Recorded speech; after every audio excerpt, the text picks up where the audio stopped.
A Holler FM podcast.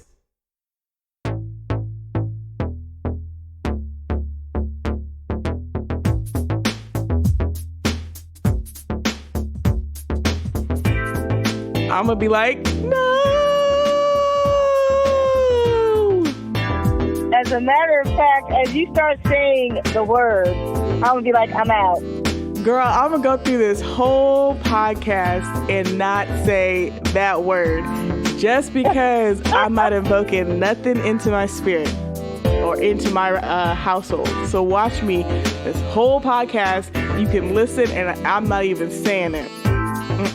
We'll see if you can do it. It'll be a drinking game. If you're listening to the podcast and you hear me say it, take a drink. There you go.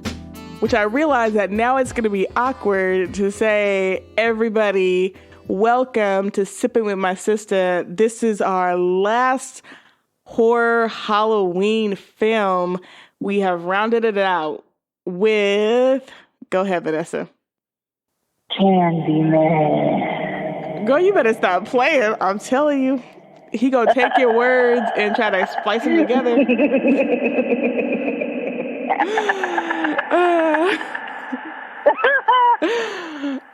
We laughing, but I'm being serious though. But yeah, it's our final movie for Halloween. This is something that we both watched as kids. I watched it again under the covers with my ears plugged up, had like my fingers over my eyes under the covers. Yes, I did. And are you serious? Vanessa, yes, I am completely serious. Yes, girl. I was under the covers and then I do that thing, you know, where you kind of like peek a little bit, but your eyes are covered like it's a slit because you don't want to get too shook up. That was me as a kid watching this movie. I think out of all the movies that we've talked about, this might have been the scariest for me as a kid. This might have been it. Yeah, I can see that. I mean, 6 foot tall man with a hook, a bloody hook on top of that. Yeah, I can see how that's scary. And you know what I think what it was I could rationalize, Jason and Freddy, and obviously the craft, that wasn't happening because I wasn't hanging out with those females, no way. But this one, it was too close to home because remember that game you would play as a kid, the Bloody Mary? Exactly. And I never did that one either because I remember we were in the bathroom at our elementary school and I was with some friends. And, of course, this little white girl, God bless her, she started to say it. And everybody was like, ooh, we're going to turn out the lights. Girl, I ran out of there. That was the fastest I have run in my life. I promise. I promise. And this is coming from a girl that would do a 20-minute mile. I promise you, I felt like I was Jackie Joyner, what's her name, just like running, like I'm Allison Felix, I'm gonna make it, because I knew I wasn't getting shook, I wasn't getting caught up. So yes, this one felt a little close to home, definitely as a kid, the scariest one. I mean, it takes a lot to scare me, so I think this one is the most multi-layered out of the ones you've seen. Like, Friday the 13th, Nightmare on Elm Street, they're both basically, slasher films. Craft is like, teen angst. But this movie, there's like so many layers to it. You have the racial aspect of it. You have the social, economic class attached to it. You kind of have the uneducated versus the educated. There's like so many layers with this movie. And on top of that, is a slasher flick. Yeah, can we give it up to Clive Barker? I don't know if that was his intention, but to create a story that has that many layers to it is impressive. This is also the same guy who gave us Hellraiser. But see, that was my question because I just realized we're about to get into the movie and we haven't done any of our usual, how you doing? And that's what you sipping on? Because Go ahead. I got some news. You're married. So You're pregnant. no. You're engaged. Girl, you gotta be doing something to get pregnant. Ooh, yes, you do. You gotta have somebody and you gotta be doing something to get pregnant. Yeah, I ain't got you either do. one. But that's a whole different story. Anyways, but so you made me lose my train of thought. Oh, okay. So I decided, to do a little bit of a splurge. So I got something that I've always wanted, an electric. Yeah! Go, girl! Go, go, go, girl! Corkscrew. What? Girl, that could have gone so many different ways. When you started out with something that I've always wanted, and then when you said electric, yes, I did not think you were going to end with corkscrew. Well, what else would I always want that would be electric, Chanel? There are so many other things I could think of. So many. I ain't going to spend money on that, Chanel. I would rather have the real thing. I'm just saying. Girl, you never know till you try it. Just saying. Anywho, so yes, I've always wanted an electric corkscrew, and I got it. I did record a video of me using it. I sent it to the producer, so I hope the producer posted it on Instagram. And the reason why I got it is because I passed adult health too. Whoa! Yes, girl. I knocked that final exam out of the park. I'm done with adult health too. Moving on to OB. Okay, wait, Yes. Vanessa, give people some context. So for those folks that don't know what adult health 2 means, like what does this mean in terms of your nursing school adult journey? health 2 is basically med surg. It's when after you're done with surgery and you go to recover, you usually are admitted to the med surg floor for your recovery after an operation. So adult health basically is teaching, what signs and symptoms, complications to look for after surgery. And also chronic illnesses like cirrhosis, which is what a lot of alcoholics get, acute liver failure, kidney disease, reproductive disorders. So it's a lot of diseases that affects adults and what you need to look out for. Is it fair to say that like adult health is basically like if you were in college, it's like you've completed your kind of gen ed requirements and now you're able to go into kind of the more specialized parts of nursing? Is it fair to say that that's kind of adult health? That's fair to say, yes. Yes. Adult health, when you pass it, that allows you now to go to the specialty field. So I'm going to be going to, labor and delivery. Babies! So I'm hoping... the babies. So I'm hoping to see in live birth because I have never seen a live birth. Well, I've seen 2, so shit, they overrated. That's all you need to know. Well, typically, you were participating in the birth, Chanel. So, it's not like you actually saw it. Nope. You were a part of it. Nope. Robert can say that he saw the birth. Because he was, an outside participant. Girl, Robert missed the first baby. And then with the second baby, Robert was like, he was getting the nurse. So I don't think he was really in the room for the second one. I don't know if he was. I don't think he was. He always comes at the tail end. But yeah, no, I've been through 2. I have no desire to see anyone go through labor. So I'm good. I will be in the waiting room cheering you on, spiritually. Well, anyway, so I have an electric corkscrew. The wine is Robert Mondavi, Cabernet Sauvignon, aged in bourbon barrel. Yes, girl. Ooh. Yes. Yes. How is it? It's not that bad. But, if it's red, it automatically is, it's one of my faves. So, That's a good question. Have you ever met a red that you didn't like? You know what? Yes, I have. But usually they're like the no tea, no shade. But usually it's like, the super cheap wines that you might find, in the discount bin. I'm not going to name any names, but a certain family member of ours, it was trying to force the cheap wine onto people. Who was that? You, Chanel. Was it You know me? who it was. No, it wasn't you. No, I don't know Did, who like, it was. cheap wine and then, Who was it? it was our dear sweet mother. Remember she had those, like, little wine samples? I forgot where she got it from. But they weren't that good. And she was trying to, like, pass it off onto people. And they were like, what is this? I don't remember that. It was at, what was it? I think that was after the family reunion. And everybody went to the house.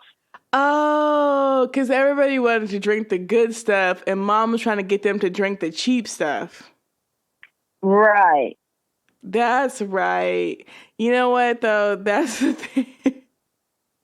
I remember that now. I thought you were talking about $2 Chuck from Trader Joe's. Oh, no. To be honest, I don't even remember what the brand was. I just remember they came in these, like, it was just like these small bottles. Like, it could have been a sample size of something, or maybe it was gifted to her, but they weren't that good. And I have had some weak red wines where it's like, I'm not feeling it. But I mean, I feel like you can't go wrong with, like, Merlot, Melbach.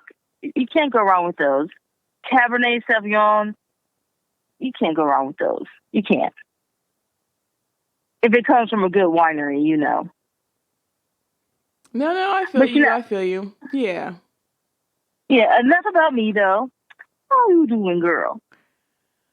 Girl, I mean, I'm going to keep it 100. I am tired. Like, I think we just realized that we have been going, somewhere or out of the house every weekend. This is the first weekend that we are in our home and have no plans to leave Alameda. And it feels glorious. I'm so excited. This week was crazy because we did 2 days at Lake Arrowhead. So Robert got to go and meet a lot of the, big name people in the transportation world. And we came back. Fox has had a fever.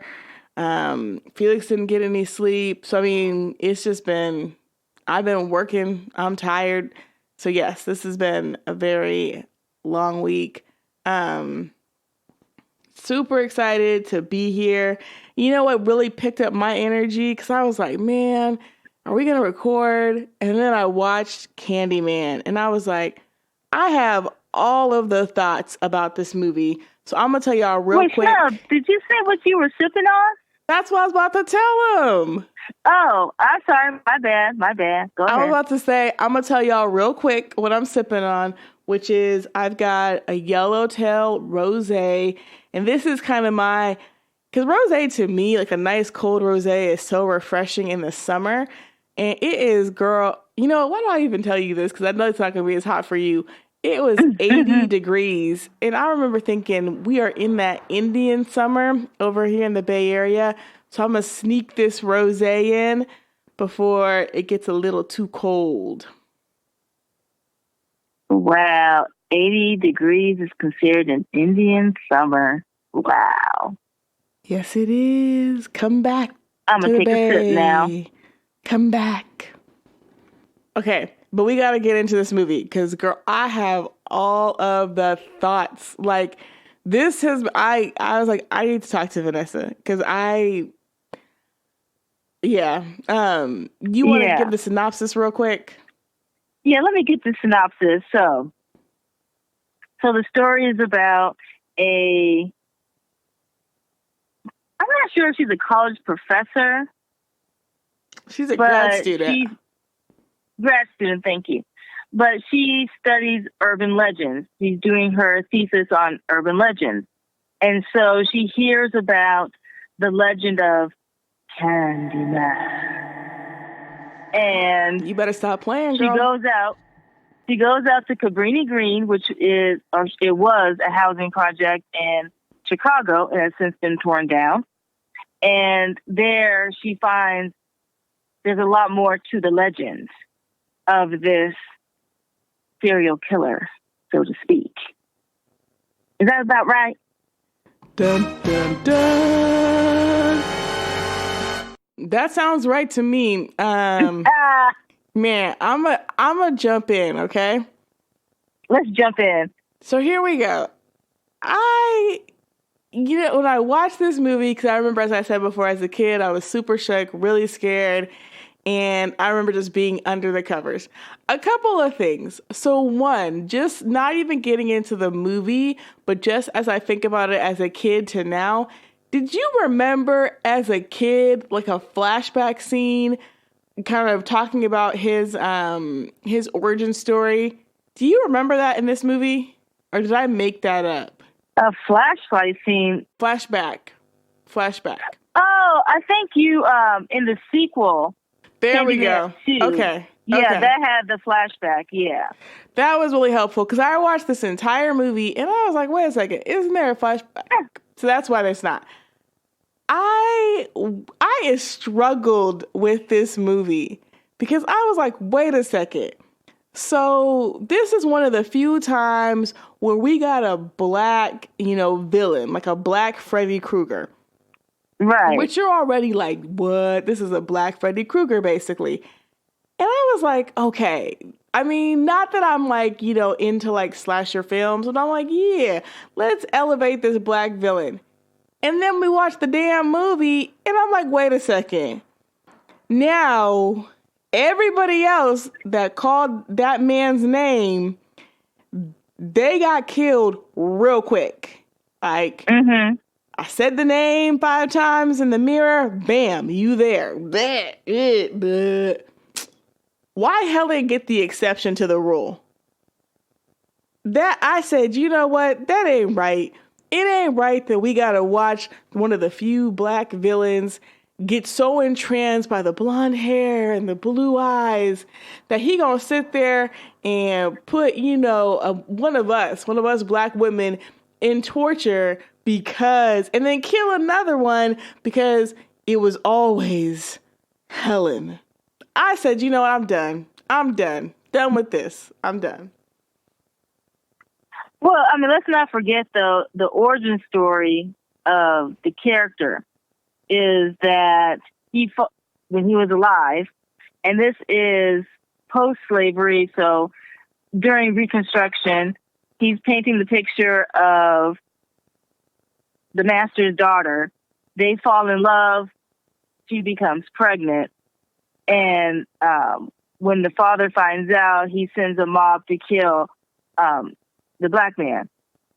And, they cut off his hand, they put a hook on there, and then they cover him in honey and have him basically die by being stung by bees. So knowing that origin story, it makes sense why he becomes infatuated with Helen. And I think the sequels kind of hint that Helen might be the reincarnation of the master's daughter. Nope. I don't believe it.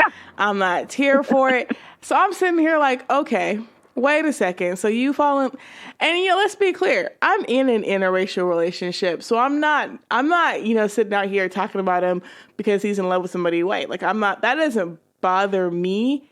I think what bothers me is that I'm like, if this has to be one of the first black villains, do we have to watch him, killing and murdering other black people? And then when we get the first blonde hair, I mean, it just feels like it ties into so much of what happens in society when the ideal is the blonde, blue-haired white woman. And it just rubbed me the wrong way. And I was like, on top of that, a couple of quick thoughts. The black people didn't do nothing to you. So why aren't you out here getting revenge on every white person that comes into, Cabrini Green. Well, again, remember in the origin story, they say that he actually grew up in a privileged lifestyle for a black man at that time. Like, he went to the best schools, he had the best education. And so he probably saw himself as exempt or removed from quote unquote colored people. That would be the terminology they would have used back in those days. Well, he found out real quick he wasn't removed now, didn't he? Well, he found out as he was dying by the deep things that he was a colored person. That's what I was. And then you think it would have been like, well, I am going to I mean, whether maybe it's a plot hole, but it was kind of like that right there just took me out the whole movie. I don't know. Like I said, to me, I feel like it makes sense looking at the origin story. Because, I mean, he was in love with the master's daughter. In the sequel, I believe she is, blonde hair, blue-eyed, if I remember correctly. So it makes sense to me, in my personal opinion. I see where you're coming from, though, but I just think it makes sense. Like, I mean, this wasn't like, he was married to a black woman and the whites came and, killed him. I mean, he was in love with a white woman and got killed for it. And so now he's going to go around killing other black people. Praise God. Well, he only kills people who call his name. And let us not forget, Chanel, I mean, there were white people who died by him because they said his name in the mirror. As a matter of fact, the opening scene, blonde hair, blue-eyed white girl got killed. That is true. And I remember when I started watching it and I saw that opening scene, I was like, this feels a little too like Jason meets Nightmare on Elm Street. Like, ooh, it's the virginal white, woman who's about to lose her virginity and become, damaged goods or whatever, fucked up thing people say around that. And then, she dies. But then I guess, because it felt like it was like, yeah, like whoever calls his name, except for the fact that it wasn't clear that Ruthie Mae, that she was the one that actually called his name. And we know that, what's her name? What is her name with the baby? The baby? Oh, Vanessa Williams' character, Anne Marie. Anne Marie. We know she didn't call his name either. And Bernadette didn't either. It was like as black people, we weren't out here calling his name, but we had to bear the crime from Helen making that call. That's all I'm saying. I got you. But again, I'm just saying, looking at the origin story, to me, it makes sense. Okay. So that's a part where, Vanessa and I were going to agree to disagree. What else struck you, Vanessa, about the movie? Okay, so we already covered the interracial aspect. So what really got me is the socioeconomic class layer or aspect to this movie. The have versus the have-not, those living on the good side of town versus those living in the hood. That really got to me, and I think it was so well done because you saw this divide. And I actually like the fact that they casted a black woman to play Bernadette, because I think sometimes we forget that you do have black folks who feel as if they're exempt from the problems that are facing black people and brown people. It's like, oh, that's only affecting those who live in the ghetto or the hood or the barrio. I'm not like that. I'm not like those people. And I feel like the character of Bernadette embodied that black upper middle class mentality of I'm not like them. Especially when they're driving to Cabrini Green, and she was like, why do you want to be here? I can't believe you want to be here. Da, da, da. She was like more afraid than the white woman. And when they walk out the car, I don't know if you noticed, but Helen, who's the white lady, she's the one who actually takes charge and is like, we're just here to see somebody. We're just here to see somebody. Like, she's trying not to show fear. And then you look at Bernadette, she's all hunched over, not making eye contact, scared. And I was like, wow. I mean, that says a lot, because we forget that you have those type of Black Americans. And then another thing that struck me, too, is I had to look this up because I could not remember the term for it. It's called poverty porn, where it's like people take pictures of people in poverty or low-income neighborhoods, but in a way it's like they're exploiting that poverty. And I felt as if Helen was doing that throughout the movie. You know, when she goes to Cabrini Green, it's like she's taking pictures of, you know, the graffiti and where the person died at. And, you know, she's trying to talk to people, not that she's interested in finding out who this villain is, but more as if to say, I want to prove that this urban legend is not real, that they're manifesting this boogeyman in order to escape from the real fact that they're living in the ghetto or in a crime-infested neighborhood. Huh. I mean, yeah, so I got thoughts. So I think on the character Bernadette, it's interesting because I think we saw her a little differently. So the way that I saw her was, I felt two things. I felt like one, yeah, you're right. She definitely, to me, she either came from a different tax bracket or has gotten accustomed to that lifestyle and of being around, you know, academics, a ton of white people. You know, she seemed like she was super comfortable at dinner with, you know, Helen's husband and the other male that was there. So it didn't seem like she had the same level of fear. I felt like she was afraid because she knew Cabrini Green. Like, she just knew, like, what was there. And I felt like Helen was like, I'm not afraid. But I felt like it was like that white being like, I'm naive and I haven't been in this situation, so I don't fully get it. But, you know, and part of it was that, and then part of it was that weird, like, white liberal justice thing where it's like, you know, I'm going to go in and not be afraid, and these are just people, and we won't get hassled. And I felt like Bernadette was like, nah, bitch, you about to get fucked up. Like, that's it. We don't need to be here. We don't need to be around these people. Like, I felt like that was her vibe, and I was kind of with her on it. And on top of that, I definitely felt you with Helen. Like, I felt like her character was super problematic. I was like, why are you taking photos of someone? Like, this is where people live. Like, this is their life and their lived experience.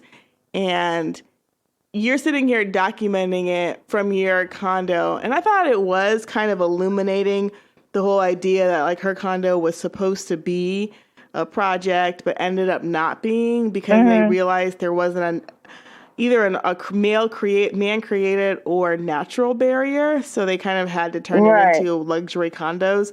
I thought that was interesting, but I just remember thinking, you know, Helen had that weird, like, white, you know, liberal being naive and trying to account for, whereas to me, Bernadette was like, nope, not here, not trying to do this. And so I don't know if that came from just, you know, being Black and having some awareness of this stuff or what, but I had some respect for Homegirl. She should have left Helen alone, but I have respect for her. Right. Well, I mean, obviously she was aware of it. I don't know if she, you know, came from that background. I don't think so. But I'm just saying that I just feel as if, you know, when they're, like, walking through, and I feel as if Helen's being naive was more apparent when she was interacting with the cops, you know, and the little Black boy, you know, basically saves her because she got beat up in the bathroom.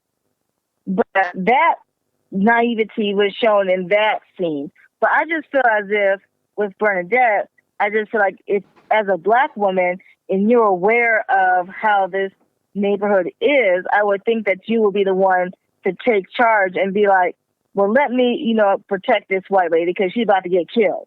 But I just felt as if the roles became reversed. Like, Helen was more of, You know, we're just here to see somebody. You know, follow me, Bernadette. We're just here to see someone. We're not here to start trouble. You know, and Bernadette was just like taking on this passive role. That's how I saw it as. Well, and then when they get back to the good side of town, you know, all of a sudden Bernadette's all relaxed, and you know, the next scene is a dinner scene, and she's like laughing, drinking wine with the husband and the other dude. I mean, you know what? That's how I saw the Bernadette character as. Real talk is that if I was Bernadette and, you know, my white, you know, colleague said, hey, Chanel, I want to go to the projects and, you know, do some investigating. Hey, you know what? Go at it, have fun, take some photos, can't go. Not interested. I would have said that from jump. And again, like, I just think it's super uncomfortable and problematic. And we don't know if that was Bernadette's motivation or not, but I would have been trying to like hide and just stay in the car because I wouldn't even want to be associated with that. But I think the other part that you bring up that is interesting about just Black characters, I would say, in horror films, kind of so far from what we've seen, they're either straight up stereotypes of what being Black is supposed to be. So like, example, Kincaid in Nightmare on Elm Street, you know, complete and utter like stereotype of like Black male, you know, aggressive, get me. Or they're completely passive characters that don't really have an active voice or role. So that's like, we're looking at The Craft, we're looking at Rachel True's character, Rochelle, as well as looking at Bernadette and her character in Candyman. But in both, I think all the movies that we've watched have been directed by white men. That is a good point. So that's a very good point. It's just interesting to see how, you know, Black people have shown up in these past 4 films. And I think the other thing that's interesting, though, is that, because I always talk about at my job when we're doing kind of like land use planning and thinking about how communities are built, we always talk about how community is the expert and the community knows their neighborhood the best. And I think in this case, that's true, because everybody in that project knew they were being haunted by that man. And they basically, in so many words, told her, tried to scare her and warn her. Like, I honestly believe when she got knocked up beside her head, that was home dude trying to say, stop fucking around. You know, you gonna get killed. And she still didn't take the warning because they knew what it was. And see, and I think that's what shows her naivety is that, you know, because, you know, she goes back to Cabrini Green by herself without any form of protection because she feels she can just talk her way through it. Or, you know, in the bathroom scene when, you know, she's about to get beat up, you know, she tries to play the whole, I'm from the university. Oh, they're expecting me back, as if that's going to scare, what was it, like 5 guys. It's like, come on, lady. And I feel like that what shows her naivety. Yeah, I mean, and like I said, I think those dudes that beat her up, I think if they wanted to rob her, mug her, kill her, it would have happened. I think they were honestly trying to just knock some straight up sense into her. That's what I have to believe. Because I'm like, you know, he didn't kill her. He didn't do anything crazy. He was basically like, get the fuck out of here with this shit. Like, stop, you know, poking around. And I agree with them. I 100% agree with them. Which goes back to my point that, you know, she should have just stayed in her lane and not been doing all this stuff in the first place. That is true. She should have left it alone. You know what we haven't talked about? What's that? Whack ass Trevor. Oh, Trevor. Trevor. Oh, Trevor. Okay, but for real though, I mean, not that appearance is everything, and not that I'm saying I'm sitting here looking like a queen and, you know, I'm okay with that. But come on now. Didn't we all look at Trevor and go, Wait a second.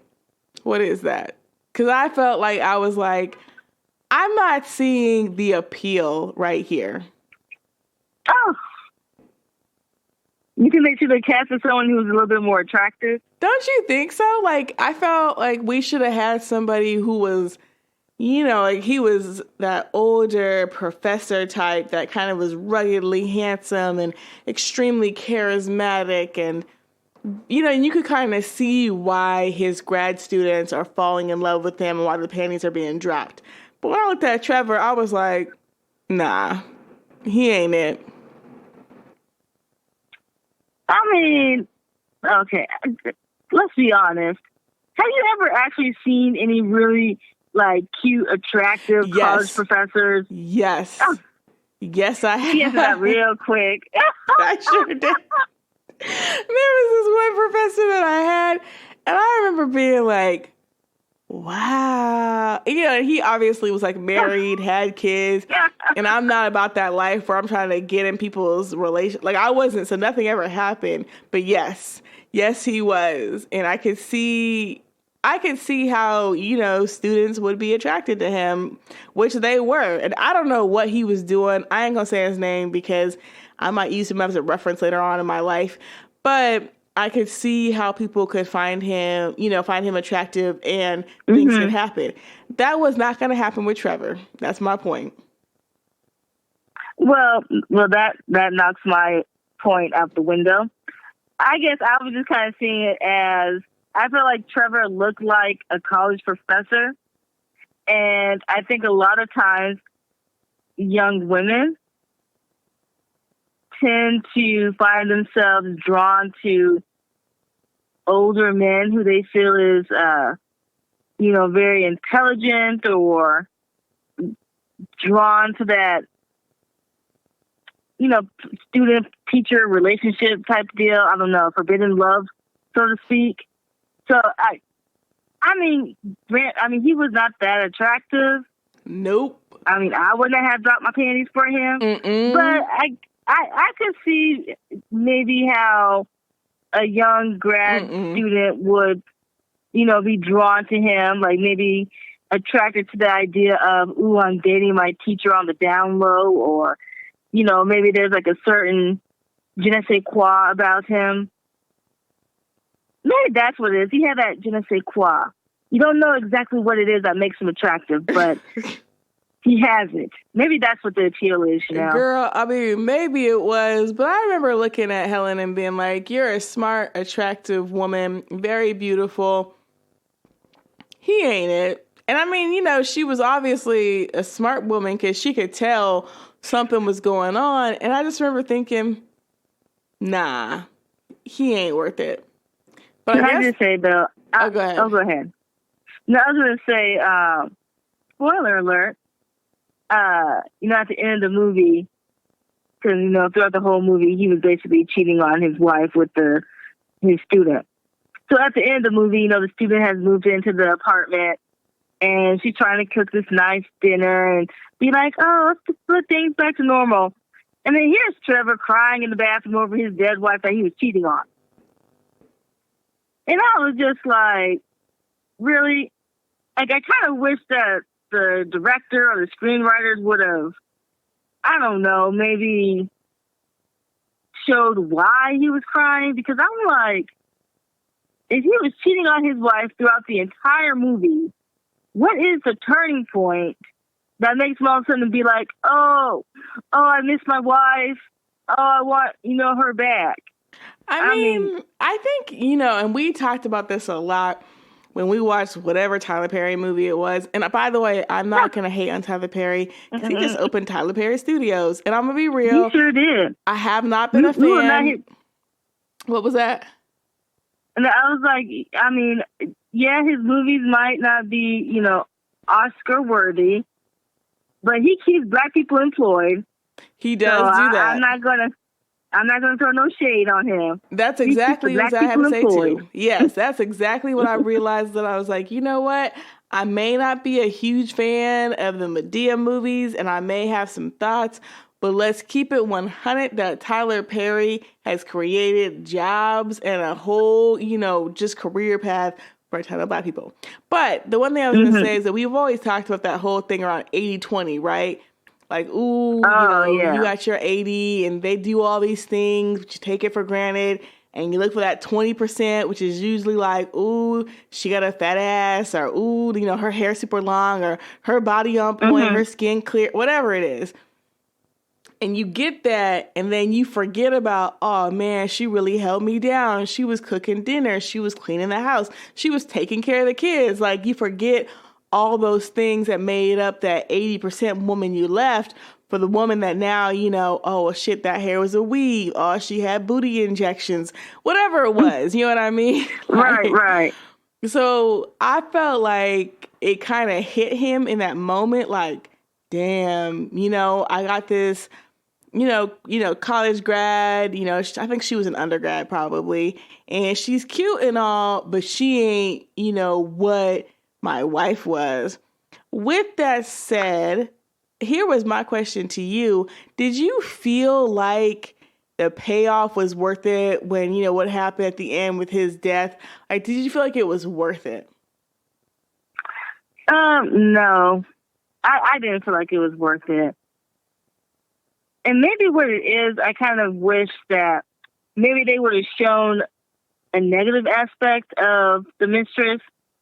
Like, for example, you use the 80-20 rule, which we heard in Why Did I Get Married? And Why Did I Get Married? They at least showed, what was her name? Trina?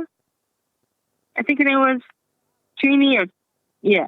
Anyways, the gold digger.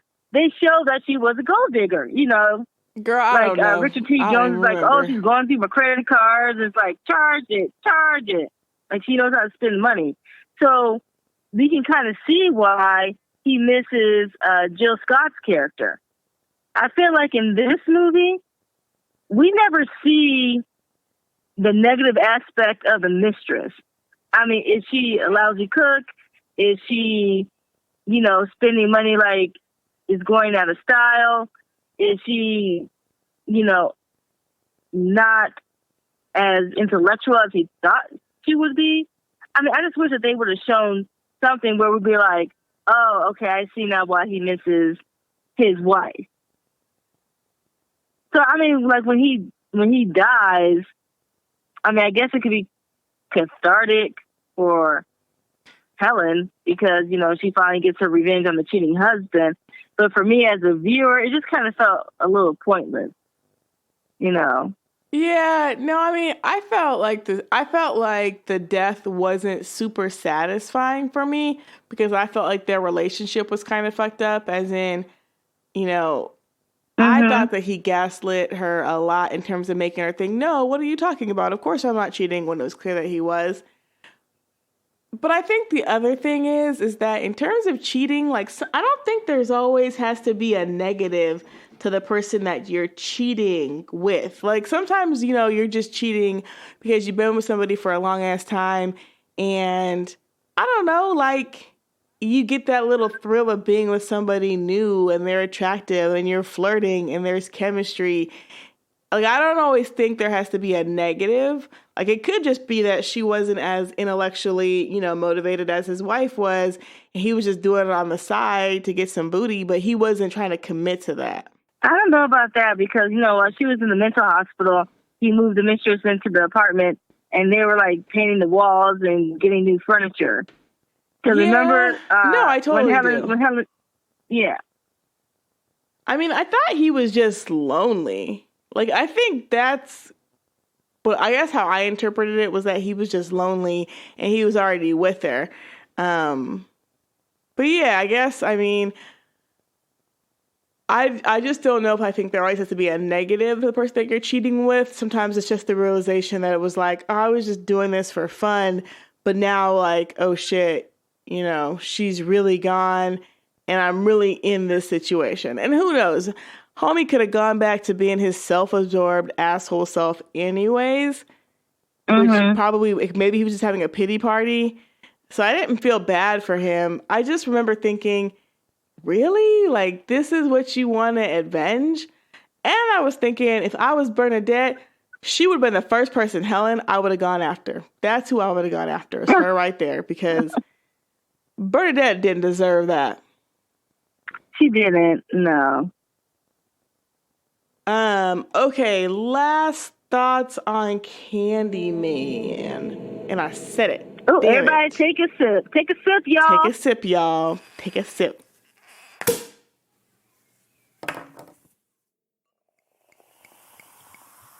In terms of this section, though, here's my question.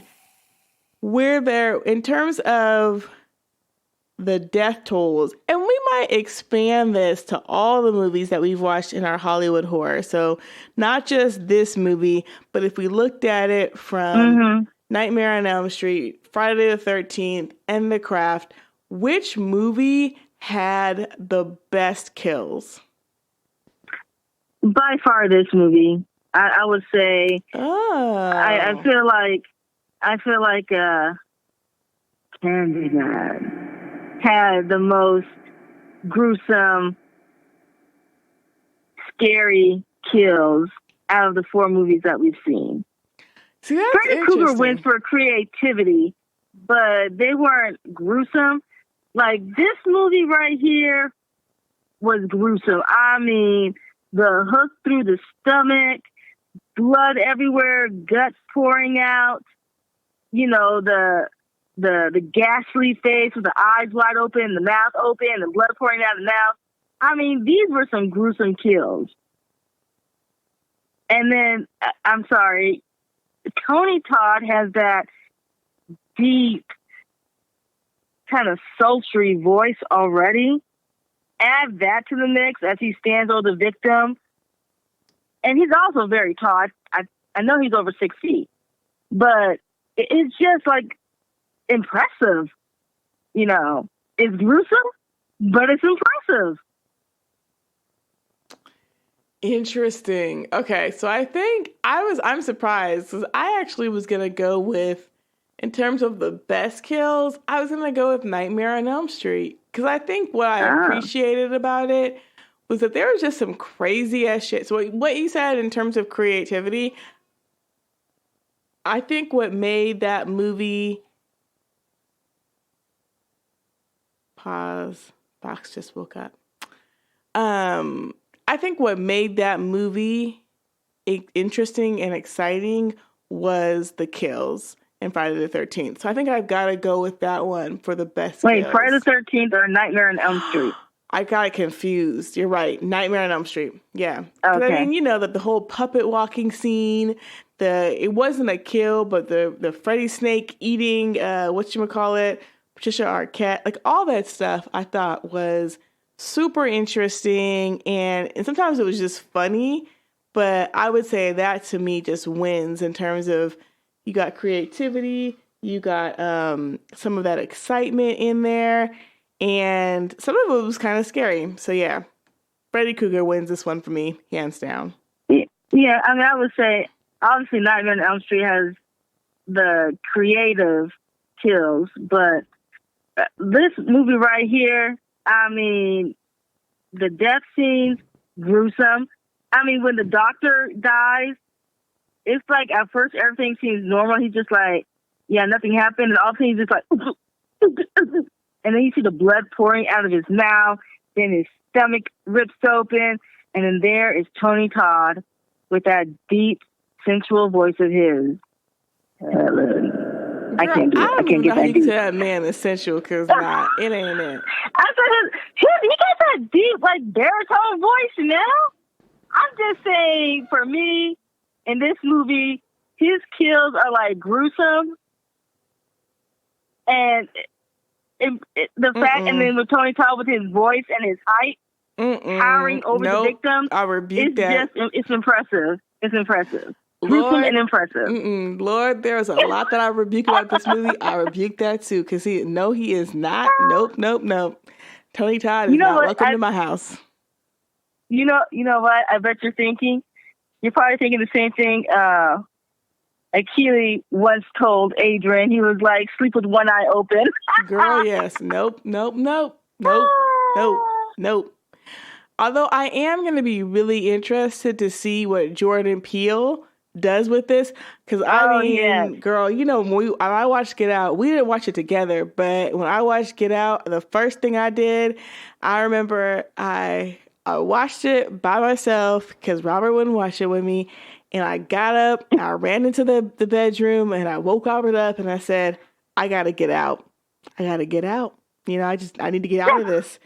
And right? Jordan Peele is doing a reboot. Supposed to be coming out in 2020. I don't know what month. So I'll be curious too. I'll be interested to see what changes he makes, because I know the 1992 version of Candyman. Okay, I'm stop saying it because I feel like I said it 4 times already. See, I'm telling you, girl. I told you too. I told you. You better be careful. But like with the 1992 version, there was criticism about if the black characters, especially the ones in Cabrini Green in the quote unquote ghetto, if the portrayal was very stereotypical. And, you know, some people felt as if, like you were saying, you know, why is the black villain, you know, stalking the low income neighborhood and attacking low income black people? So I would be interested to see what changes Jordan Peele does. Does he make the villain, you know, stalk more middle class, upper middle class neighborhoods? Is he going to completely change the origin story? So instead of a black man falling in love with a white woman, is it going to be a black man falling in love with a black woman and something horrific happens to them? I would be curious to see what changes he does to it. I mean, I'm curious too. I think what's dope about Jordan Peele is that he is married to a white woman. So shout out to Chelsea Peretti. Mm-hmm. Not that she's ever gonna listen to this, but I've been watching her on a complete side note on Brooklyn Nine-Nine. Girl, BTW. Robert watches this shit, and I started watching it, and it's actually surprisingly funny. So I've actually gotten kind of like, oh, okay, Chelsea, I see you. But what I like about Jordan Peele is that he has this way where he looks at race and he's talking about it critically.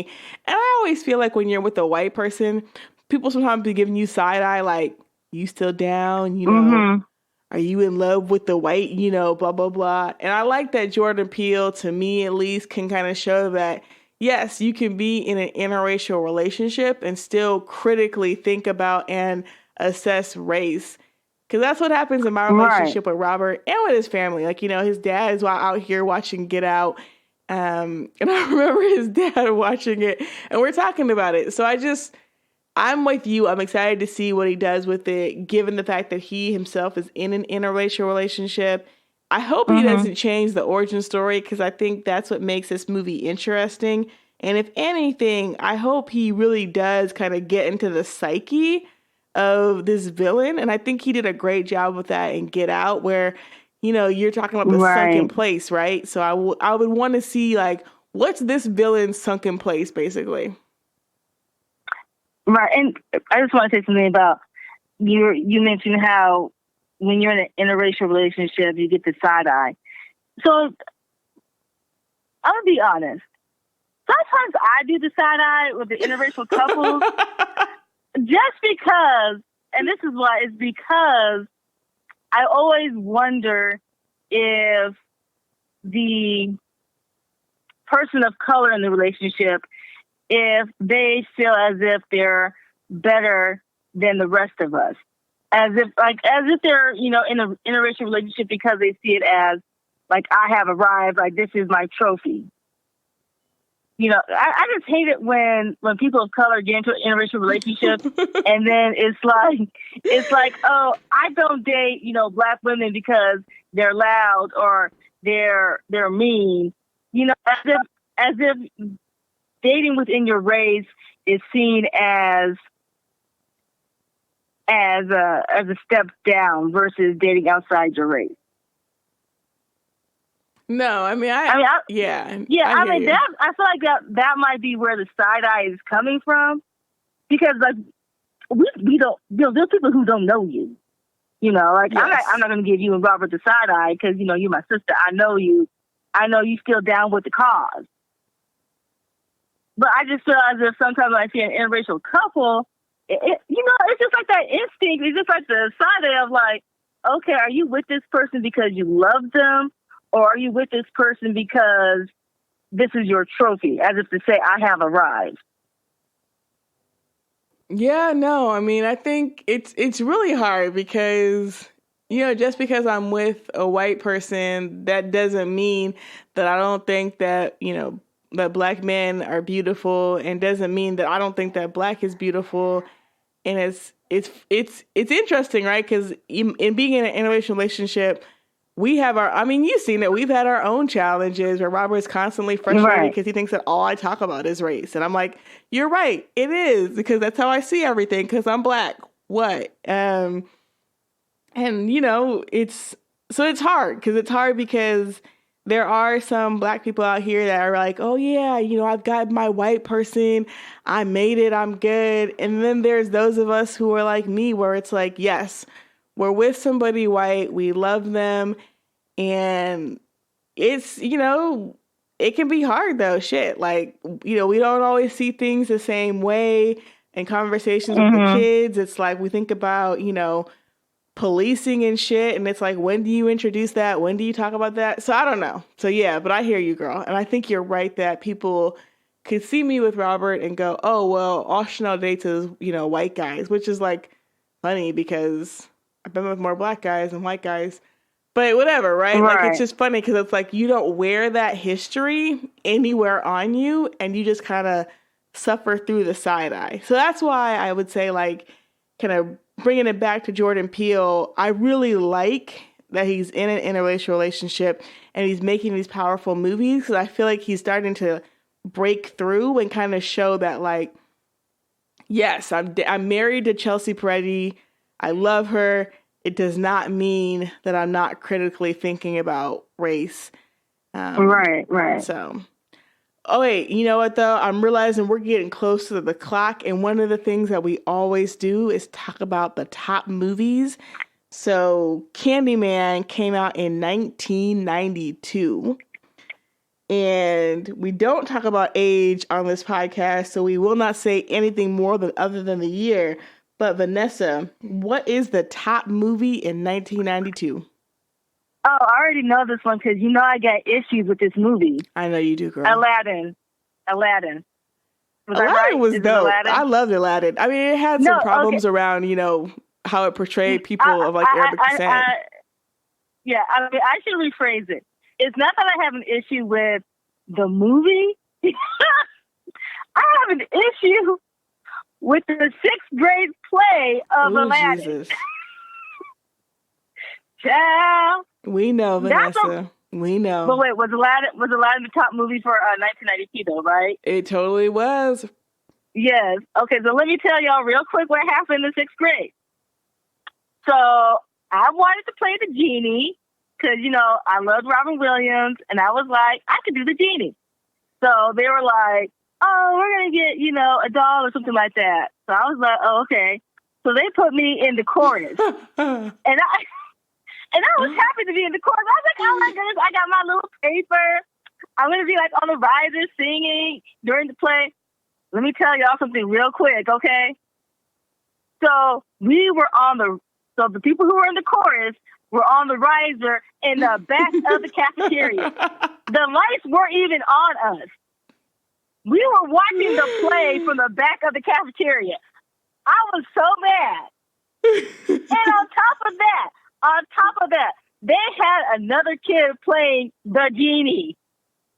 I was thinking, why couldn't I have auditioned for the genie then? Dang. So because of that, I cannot watch Aladdin without thinking about it. It takes me back to the 6th grade. It takes me back to the 6th grade Aladdin play. Okay. See, and good for you for not shouting out Miss Gonzalez, Miss Linda Gonzalez. Ooh, I don't know Miss Gonzalez, if you're listening to this, Mrs. Gonzalez, if you're listening to this, I do not have an issue with you. I just have an issue with the 6th grade play of Aladdin. That she And I had read. to be in But the she read doggone it, chorus though. in the back of the cafeteria. That's my issue. She ran the play, though, Vanessa. Why you gotta call out Mrs. Gonzalez Chanel? You didn't have to call her name, though. But anyway, okay. What was the other top grossing movie of 1992? Well, I don't have a problem with Miss Gonzalez either. But, okay. Other top grossing movies in that time. Can we also do something, though? She put together the Lion King play, Chanel, for you guys. You got to be on the stage. You even had a mask. It was real cool, though. The cafeteria on the riser. I didn't recall any lights being on us. It was real cool because I think they had so many kids and they created this whole dance number. Because you could only have like a couple of kids being like Nala and Simba, but we got to have black lights and these really pretty masks on us, and we were all in these black outfits and this whole choreographed dance scene. So that's why I said I didn't have a problem with Miss Gonzalez. Because you was on the stage. You weren't on the riser in the back of the cafeteria watching the play. Anyways, go ahead. We need to tag Miss Gonzalez in this and be like, Vanessa still wants to work. I think she's doing social work now. Anyways, okay, let me go. Let's see. So the other top movies in 1992, Home Alone 2, Lost in New York. Oh, Lord Jesus, if I don't have to watch Home Alone again. I Felix got into it and just watched it like on repeat over and over and over again. Yeah, I don't remember Home Alone 2 being that good. I'm kind of surprised it was like number 2. It's not. Sorry, but it's not. No. At this point, Home Alone isn't even that good because I haven't seen it so many damn times. Yeah, but girl, yeah, we saw that a lot of times. It's like, it. I remember liking it as a kid, and then watching it with Felix. I'm just like, we saw it hundreds of times as kids. But I felt like it's probably one of those movies that doesn't age very well, and you just kind of watch it for nostalgia. That's what I'm thinking. I haven't seen Home Alone in a long time. Since as an adult, I haven't seen it in a while. Well, when you come back for Christmas, you can hang out with Felix and you can watch Home Alone 20 times because he will do that. He'll watch the whole movie and then say, can we watch it again? I'm going to have him watch A Christmas Story. Why? We didn't watch that. Girl, you get us distracted off the point. Okay, other top movies. Batman Returns, Lethal Weapon 3, A Few Good Men. Here are two of my favorites, Sister Act and The Bodyguard. Oh. Right? Yeah. And then what rounds it out is Wayne's World, Basic Instinct, and A League of Their Own. That is the top 10. Oh, you know what? All those movies, well, except for Home Alone 2, were like really good. Well, I love The Bodyguard. I love The Bodyguard. Yeah. And I could still watch Sister Act and get into that movie. That movie is hilarious. It really is, because it was on recently, and I remember thinking, okay, Whoopi. And it's funny because you watch it, and then you see Whoopi on The View, and I was like, wow. Because in my mind, Whoopi still looks like Sister Act. Right. And I forget how long it's been, but yes, Sister Act, The Bodyguard, those are movies I can rewatch. I even like Batman Returns. Batman Returns was pretty good, yeah. Like I said, for me, Michael Keaton will always be the perfect Batman. I don't know. I felt like Christian Bale did a good job in that Batman Begins trilogy.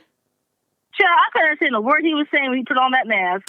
It was like his voice got all gravelly. I was like, what the heck? Why your voice changing all of a sudden just because you put it on It's supposed to change. That's the point. He's supposed to change because he's Batman. I mean, you know what? I'm not going to lie, though, Christian. I didn't like the gravelly voice either, but I understood the concept of it.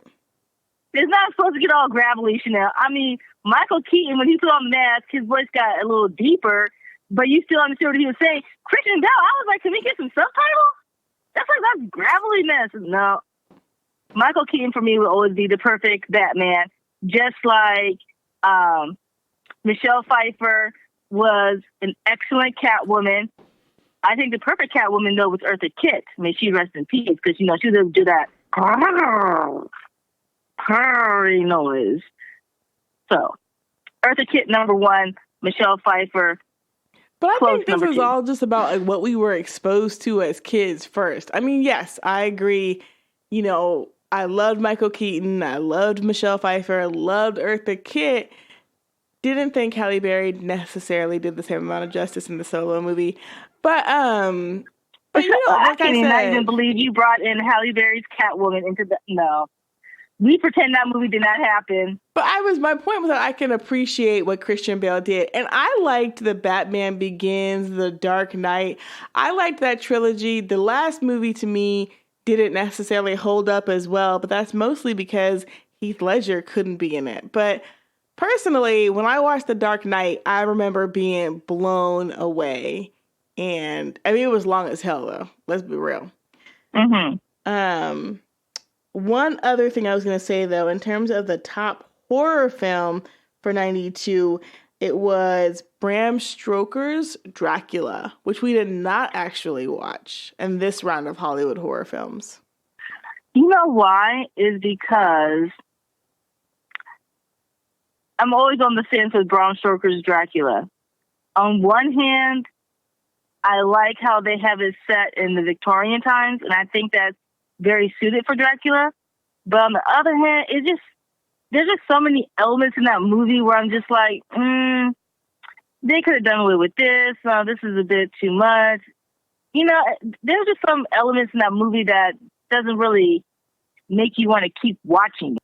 I mean, we could do a whole thing on Bram Stoker's Dracula. Like, if we ended up deciding that, like, oh, you know, we wanted to change it up a bit. Because I feel you on that, like, and I need to rewatch it because I haven't watched it in a long time. Yeah. But I remember appreciating it in some ways. I mean, there's a ton of like nudity and sex scenes in it, but it was one of the few things that felt like it set the origin story of Dracula really well to me. And so contextually, I appreciated it. And Gary Oldman is dope as hell. And he played Dracula in that movie. And I remember being like, damn, he went from looking hella old to looking like a snack. So those are the recollections that I have from it. So I wouldn't mind rewatching it because it doesn't feel as much of horror now that I'm thinking about it as just kind of this story of how this man became Dracula. Yeah, I probably have to watch it again. But I just remember, like, off the top of my head, I just remember feeling like, oh, I'm glad it's set in, like, the Victorian age. But there's just, like, there's something missing in the movie. And I can't remember right now. Like I said, it's been a while since I've seen the movie. But it kind of makes you not want to continue watching it. I mean, I finished watching it. But I just thought something was missing in there. Well, girl, I hate to do it, but guess what time it is? It's that time again. It sure is. So I'm going to tell everyone thank y'all for stopping by and sipping with us. Make sure to leave us a review on iTunes or Apple Podcasts and let everyone know that you can find us on Stitcher, Google Podcasts, Spotify, and wherever fine podcasts are served. Vanessa, we out, girl. Oh. Mic drop.